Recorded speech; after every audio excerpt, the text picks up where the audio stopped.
உலகத்துல உள்ள மிகப்பெரிய செஸ் சம்பவங்கள்லாம் தமிழ்நாட்டு மக்களா இருக்காங்களே, இதுக்கு காரணம் ரஷ்யான்னு சொன்னா உங்க எத்தனை பேருக்கு நம்ப முடியும்?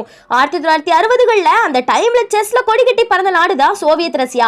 எப்படியாவது ரஷ்யன் பேர்ஸோட டெக்னிக்கை கத்துக்கணும்னு அந்த டைம்ல ரஷ்யா மொழியவே கத்துக்கிறாரு மேனுவல் ஆரன் அப்படிங்கிற நம்ம இந்திய செஸ் பிளேயர். கிட்டத்தட்ட ஒரு இந்தியர் ஒரு செஸ் விளையாட்டுக்காக நம்ம தாய்மொழியவே கத்துக்கிட்டாருன்னு இதை பார்த்த ரஷ்யா பூயலபடு சீமா இந்தியாவிலேயே முதல்ல அதுவும் நம்ம தமிழ்நாட்டு மெட்ராஸ்ல டால் செஸ் கிளப் அப்படிங்கிற செஸ் அகாடமி ஓபன் பண்ணிருக்குது சோவியத் ரஷ்யா. சத்யானந்தா, குகேஷ், வைஷாலி அப்படின்னு பல இளம் செஸ் வீரர்கள் இங்க படிச்சதும் இல்லாம இதே கிளப்ல செஸ் கத்துக்கிட்ட விஸ்வநாத ஆனந்த் 2012ல ரஷ்யால நடந்த செஸ் போட்டியில கலந்துக்கிட்டு வேர்ல்ட் சாம்பியன்ஷிப் பட்டத்தை அடிக்கிறாரு. அந்த டைம்ல ரஷ்ய அதிபர் புட்டின் வாழ்த்து சொல்லப்போ சோவியத் ரஷ்யா ஓபன் பண்ண செஸ் அகாடமில தான் நான் படிச்சேன் அப்படின்னு விஸ்வநாத ஆனந்த் நன்றி சொல்லவும், எதுக்கு நன்றிலாம், நீ நம்ம ஆளுதான்னு சொல்லிருக்காரு ரஷ்ய அதிபர் விளாடிமிர் புட்டின். யாருக்கெல்லாம் செஸ் பிடிக்குமோ மறக்காம கமெண்ட் பண்ணுங்க அண்ட் நம்ம சேனலையும் சப்ஸ்கிரைப் பண்ணிருங்க.